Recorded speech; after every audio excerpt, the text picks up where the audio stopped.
Hello, hello. Today I'm going to show you a rapid game I played in in a local tournament, over the board tournament. It was rapid, 10 plus 5, and I had a great deal of fun. I helped in organizing the tournament a bit also, and I was playing my opponent. You can see here, Mr. Amro El Jawich, 2271 rated and rapid, and he's on the rise. A brilliant player, very talented, and he even drew Wei Yi in a classical game, no less, which you can check out. I really recommend checking out that game, and actually, you know what? I should do a video about it. Okay, a great a great game, and yeah, he's on the rise and a really big talent. They've played with him a few times. Um, he always seems to get the better of me. I wonder why. so I was trying to extract some revenge here because in our last game I missed a mate in one on the board, and it was a crazy topsy-turvy game. I was looking to take some revenge here, and what better than with my trusted Mora Gambit. Okay, let's take a look at this game from the analysis board because I don't want to show the comp evals. So yeah, e4, c5, and nowadays I'm playing the Mora Gambit. I like this controlled aggression in the Mora Gambit. I think it's more controlled aggression than the open Sicilian. I like controlled aggression. I like aggression on the chessboard. Of course, I like positional play. What I like is getting an advantage. You know, I hate boring draws. I played a boring draw in the third round against. Let's go back to this. Yeah, I played a boring draw in the third round against FM Ahmad Najjar, who's a 2200 rated player. And I hate playing games like that. This was, you can see here the eval. It's very dry. It was a very dry game. So um, so uh, so I really don't like that, and I prefer this controlled aggression. And here we can see I went for the Smith-Morra Gambit, and okay, he took the pawn. And after c3, he played once against me d3, which I think just goes into, so d3 basically knight takes c3, bishop takes d3, and knight c6 and c4. And this is the Mora Maroxy, and I really think it's a tough job for black to defend this. It's not fun at all. Now after he took the pawn, he thought a bit, about 30 seconds to a minute, and he took the pawn. And first we must admire him for his courage. It's not easy taking the pawn. And second of all, I was really happy because this is the type of game I want to play. So knight takes c3 and knight c6. So knight c6 usually intends an e6 based setup, but it also could go for an a6 based setup. Now you'll see in this game that the setup my opponent played was a bit of like a mix of all the sort of setups I've faced in the Mora, and you'll see exactly what I mean now. So I went knight f3. The knight always goes on f3 in the Mora. There is basically no other option. And a6. Okay, so a6 is already implying a sort of e6 and b5, bishop b7 based setup. Now this is known as the queenside based setup against the Mora. It's a fun opening. It's a good line for black. It probably achieves equality, but it's not that easy to play if white knows what he's doing. On the other hand, if white doesn't know what he or she is doing, then this line is basically just gives black a pawn up for no compensation for white, and even in some cases when the bishop comes to c4 and b3 and the knight goes to a5 in this line, in some cases black might even win the bishop pair. But if white knows what he's doing, he can usually get the knight to d5 in standard Mora fashion, and what's amazing is that the bishop is on b7 and the pawn is on e6, and you can still do this knight d5 sacrifice, owing to the lack of development of these pieces. Okay, so this may seem a bit abstract, so let me maybe show you this line in more detail so you can quite understand what's happening here. And here already knight d5 is possible.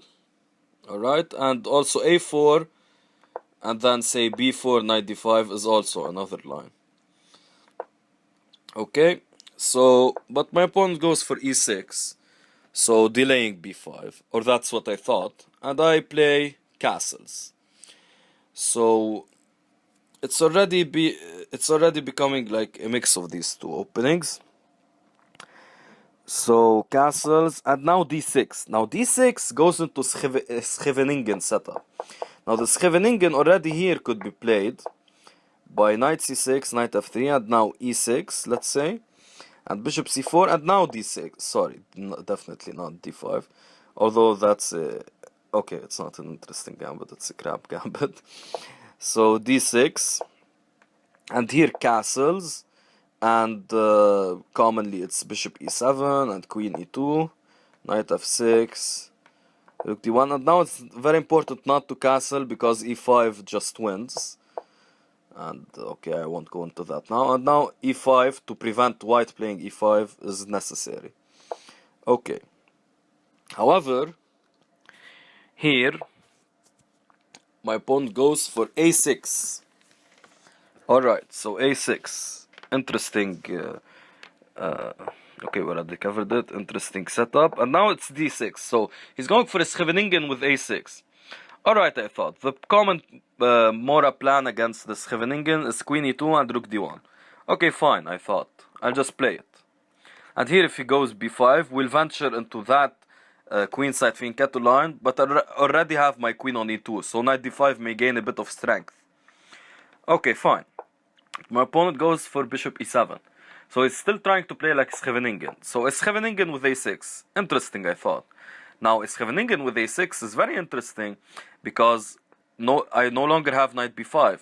And in the Scheveningen, in some lines, when the queen comes to c7, knight b5 is possible. But with a6, it's not. Anyway, I go for the standard rook d1, and now he goes for queen c7. Now, there's this queen c7 setup, but without the pawn on d6, with the pawn back on d7, and with the knight on f6. This is usually the Siberian trap variation of the Morra. So, if we go back here, now e6, say bishop c4, knight f6, and castles, and queen c7. This is the Siberian trap variation. So, in this position, it's usually e5, and then knight g4 should be played. Sorry, it's knight b5 first, then this, then here, and the best move here is knight g4. Now if he takes, there's this kind of line, and it's pretty bad for black because these moves are coming and black is basically lost. Now but this didn't happen. So he's still going for a Scheveningen, but now, and intelligently enough, this variation prevents knight b5. So but in fact, I haven't seen this variation because, well, this kind of move order, I believe I haven't played against this variation ever. I believe so. Okay, but it happened anyway, and it's a very clever variation as we saw, because it's basically combining a mix of setups in a very, very intelligent manner. But still, I mean, I believe in the soundness of the Morra fully, and so I just carried on. Now bishop f4 puts pressure on d6 and basically forces black to eventually play e5. Now, of course, I don't have a pawn. I don't have the possibility to take on d6 because there's like no knight b5 here. But eventually I'll go rook c1, bishop b3, and the queen will move, and I'll get more and more pressure on the d6 pawn. So my opponent played knight e5. Now this I believe to be a mistake because it's too early. I thought he must play well, e5 runs into knight d5, of course, so e5 is a bit early too. I thought here he must maybe play knight f6, maybe. But then again, I also have e5. I'm not sure what to recommend here. I guess b5 makes some sense, and then bishop b7. Yeah, that makes a whole load of sense. And now if e5, you can maybe just play d5. Yeah. Okay, so that was an interesting option. I'm not sure how black can improve. We'll take a look with the comp analysis to make sure. Okay, so here he played knight e5. And here probably I should have taken with the bishop, so that I don't lose the tempo. But I thought the bishop pair and nothing clear. Okay, he gets double pawns, so the extra pawn he has isn't that relevant. But especially with the central squares and the central pressure and the c-file and central pressure being so important. But I also thought that I would like to keep the bishop pair, so I took, and even though I lose the tempo, I still keep the bishop pair, and this bishop will prove strong on these weakened squares. So anyway, he goes for knight f6, a fine developing move, and I go for rook c1, lining up with his queen. Now here I think he should have played bishop d7 or b5. Both moves look possible. Instead he castles. And after the game he told me that this was too early, and it's right, it was too early. Because, and also the engine agrees. Because after bishop b3, now he has problems with his queen. Of course he doesn't want to allow knight d5 and me taking the bishop, so he retreated. But now after retreating, I thought for like 3 or 4 minutes, and I found a really strong move, knight a4. Really pinpointing this weakened square, and basically, let's say if he goes b5 or something, so basically threatening to win an exchange here, and I just take here. And he can't, and if he recaptures, I just take this guy. So losing an exchange. I am a pawn down, but it's a double pawn, so if he loses the exchange, it's going to be really difficult to recover from that. So we played knight d7 to prevent knight b6. And here I thought, now if I play knight b6 now, I will have a very strong bishop on b6 that can't be moved. However, I'm also trading pieces, and maybe I have something better like with rook d7. But rook d7 really doesn't achieve much. I mean, I sack an exchange. Okay, I guess I win it back. Sorry, no, now he should move the bishop, like let's say to c6. Okay, I win it back, but what do I have to show for this? This position is completely equal, and probably he is better, you know, with the extra pawn. And there's nothing. So I thought that, and if he plays b5, like let's say I play, I don't know, let's say I play h3. Okay, that's a completely ridiculous move, because in the Morra you don't want to waste time at all. But let's say I go there. Now I can't go knight b6 because his knight is protecting, and I go here, let's say, and he can just take and then develop with bishop b7, and you know, I'm not really seeing the compensation here. So I had to strike while the iron was hot, so I had to go for this. And now we get to see why the title of the video is named as such. This is basically a Middlegame Zugzwang position, okay? His bishop can't move here because I take. His rook can't move here because it's controlled by the bishop. His bishop can't move here because I just win a piece. And his bishop can move here, but it really achieves nothing, and maybe I can shoo it away with bishop a4. His queen can't move anywhere, not here, not here, and not here. And since his queen can't move and his bishop can't move, so his bishop can't move, that means the queen can't move. And since the queen can't move, it means the rook can't move. So none of his pieces can move. In fact, we get to see that he played basically the only plan in the position later on, and that was that. So he went for a5. Now I thought a bit here, and I saw the point of a5. He wants to go rook a6. Now the engine might allow such ideas, but of course as a human being, I say no to that. Bishop c4. No rook a6 for you. So we went king h8, preparing the only plan in the position. I wonder if you can guess it. You know what king h8 or king h1 usually prepares. So bishop b5, just cementing that bishop there because I want my rook to control the c file. So just cementing that bishop there and marking time. And here he went for f5, the only plan in the position. Now apparently here, instead of queen c4, I should have gone with bishop c7. But in this like middle game Zugzwang position where he can't move a piece except this f5 plan, which really does nothing to help him and probably makes him lose actually. The point here is that I wanted to keep his queen trapped. So we were both in somewhat of time pressure, 2 minutes, and I was already tired, very tired by the way, because of the organization and stuff that happened before, so I wasn't coming with full energy. So 2 minutes, and I was very tired, and I failed to see how I could win if I let him out of the Zugzwang.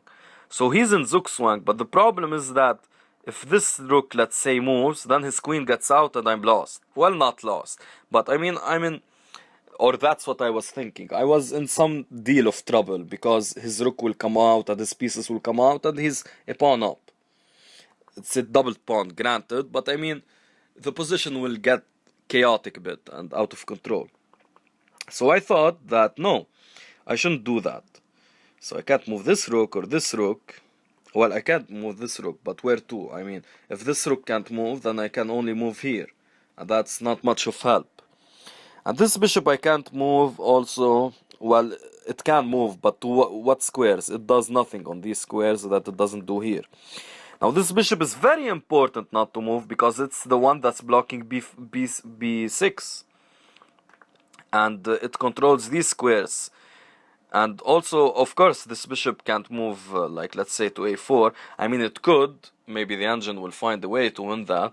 But, I mean, I let his rook out, and I don't want that. Definitely not. So he's in Zugzwang, but basically I'm also in Zugzwang. So, or that's what I thought. So I thought that it would be too risky to do anything. So f5, queen c4, and takes, and back to e2 and bishop g5. He offered the draw here. I considered for some 30 seconds and I already had these ideas in mind, and I reaffirmed these ideas that it's middle game Zugzwang, but I mean I can't break through, so we stopped the game here. But here I should have played on and played rook c7, or I don't know, maybe even rook c5 or something. No, rook c7, and here I'm threatening queen h5, and I can just take these pawns. I mean, or play bishop d7 and double up. I mean, the pressure is tremendous. I don't know why I didn't go for this. I really thought that here, if I continue, the game might slip out of my hands. So that was a wrong judgment, a very wrong one. After rook c7, I mean, I have good potential for this idea. So of course, the problem was I didn't see queen h5, and I was thinking too passively. I was too concerned with the Zugzwang. I mean, I didn't think if I broke out of the Zugzwang, like I let my opponent break out of the Zugzwang, what would I have left? So rook c7 was a good move that I would have played, that I should have played. So, but that's not what happened in the game. Now here already, the engine also wants to play this move, which is almost a move I wouldn't consider. I mean, I considered it, but I mean, this position apparently is a very huge advantage for white. For white. But I mean, after, like, let's say, I don't know, takes, it's the pressure on f2. I don't know, his pieces are coming out.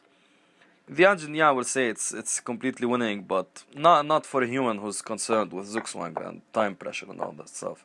But yeah, I should have played on, and it's a shame that this happened. Anyway, though, it was a nice game. I like the way I achieved this Middlegame Zugzwang, and I should have capitalized on it though. Now let's take a look at the analysis board. And here maybe I'll show the comp eval better if I zoom out a bit. Okay, so here okay, so it's all equal, it's still a normal game. Yeah, the Morra is sound, and here the engine doesn't like knight e5. But what does it I was suggesting b5, right? Oh, it does suggest knight f6 also. Okay. And what about e5? I guess maybe knight h5. Or d takes, knight takes. And simply castles now. Okay. Not afraid of knight g6 because of what exactly? Let me try to think. Maybe it wants to sack the exchange this way. Oh no, the Stockfish is doing that glitch again.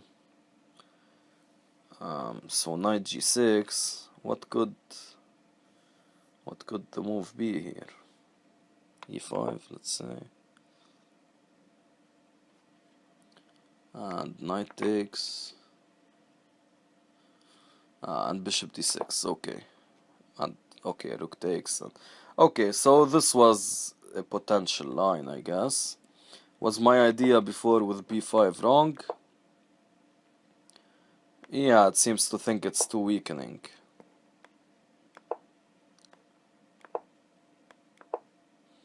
I mean, yeah, this is what I said. Oh yeah, I have bishop d5 here, or knight d5. Okay, so yeah. So yeah, I should have went with knight e5. Okay, knight e5 is wrong, but not for the reasons that happened in the game. Here it's just normal development. Here he shouldn't castle. He should go queen b8 now, or b5 already, something like that. But he castled, which is a mistake, and I want bishop b3. The engine doesn't like that. For whatever reason. It prefers knight a4 immediately, capitalizing on the weak dark squares. And the pin, of course. So I moved the wrong piece out of the c file. I shouldn't have moved this bishop. I should have moved the knight. But okay, still bishop b3 is alright. And he went to b8. Here he should have went to a5, yeah. Going to a5 prevents these Middlegame Zugzwang type of ideas. But queen b8, and here it's Middlegame Zugzwang. And yeah, king h8. Okay, f5 was the only plan in the position, but it cements the loss. Here he should just mark time with king g8. And here actually I thought that was what he'd do. He'd go back and forth. This is what I thought when he went king h8. And that's when I didn't see the plan to break through, especially in time pressure. So exactly for this reason I was more accepting of the draw. Had I known that f5 critically weakens something in the position, I mean, I was considering it as if he had played f5 and just moved the king back and forth. But f5 creates some weaknesses, so I should have been more aware of that. But anyway, f5 happened. And here queen c4 doesn't capitalize. As we said, it's bishop c7. And so this happened, and the game ended in draw. And here we're back to this equalish type of... I mean, I have rook c7, but the win isn't so clear. It's not so clear. So, a bit of... And already here, by the way, I was considering moves like this. Where after this, like, my bishop... I guess I have this, but... You know, it was looking dangerous, and there were considerations of sacking all these pawns. So, yeah, I didn't want to venture into that. But it was unfortunate that I didn't do that. So anyway, I hope you learned a lot out of this game. Now we'll do a short summary of it, and we'll see the main points. Well, the first point is the theory improvement part. So this is all, I think, optimal. I mean, I don't see how I could improve. Maybe here, instead of rook d1, the evil went down a bit, but nah, not really. Not really, no. The evil went down because it slowed up the stockfish. So I don't think there's anything wrong with what I did here. Here, I guess in the future, knight e5, I should meet with bishop takes. So let's put it here, bishop takes, okay, c1, and try for something like that. Oh, I didn't actually notice this line by the engine. So maybe we should take a better look at this. So yeah, in the future, if someone goes knight e5, I'll just take it with the bishop and give up the bishop pair that way. What happens if a takes? Knight takes. Let's do a dot move. Okay, then queen c4 or knight c7 check. And I take the rook and go queen c4. And there's no way for him to save the bishop. Okay, something like that. So yeah, and queen a5. And okay, this is an insane line. So the reason for playing bishop takes is that there's some insanity with bishop b5 check. Okay, so I'll keep an eye on that. Anyway, so bishop e3. So that's the first thing. Theory improvement part, play knight takes e5, bishop takes e5. Okay, any tactical points I should improve upon? Maybe here, this isn't strictly a tactic, but playing knight a4, this is a point that I can improve upon. So if you have, the problem is I wasn't really thinking of the knight a4 idea, though I should have been. Because in a6 lines you should always think about knight a4, knight b6 in the Morra. And in other openings. So yeah, a point of improvement. I mean, if I were thinking about the knight a4 point, I would have probably played it. So here I shouldn't move this piece, I should move this piece, because I get the knight b6 idea, which I played a move later. So or I guess you could say 2 moves later. So I should make better use of my advantages.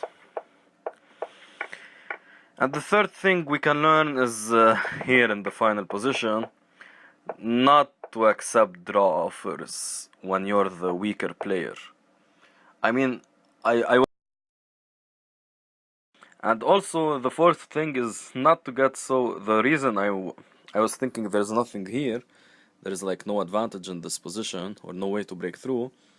And actually after the game I asked him, was there a way to break through? So the reason for that was because I was so focused on one aspect of the position, which is the fact that there's a Middlegame Zugzwang. But what I should be focused on is the fact that this Middlegame Zugzwang, if it disappears, I should have a leftover advantage still. Because it's not just that this Middlegame Zugzwang, there are leftover advantages. So this concept of leftover advantages, so I'm the one who dictates the Middlegame Zugzwang. I could consider that both of us are in Zugzwang, but the point is that I am the one who dictates this thing. So I could move away from this advantage and move to another, and that's then the principle of two weaknesses, where you must exploit two weaknesses in your opponent's position. So the Middlegame Zugzwang part wasn't enough for me to break through. But the second point is my active pieces, and that's what I should have done. So rook c2. So that's the fourth thing we can learn from this game. And I guess it was a pretty short affair, so that's about it. And this wasn't...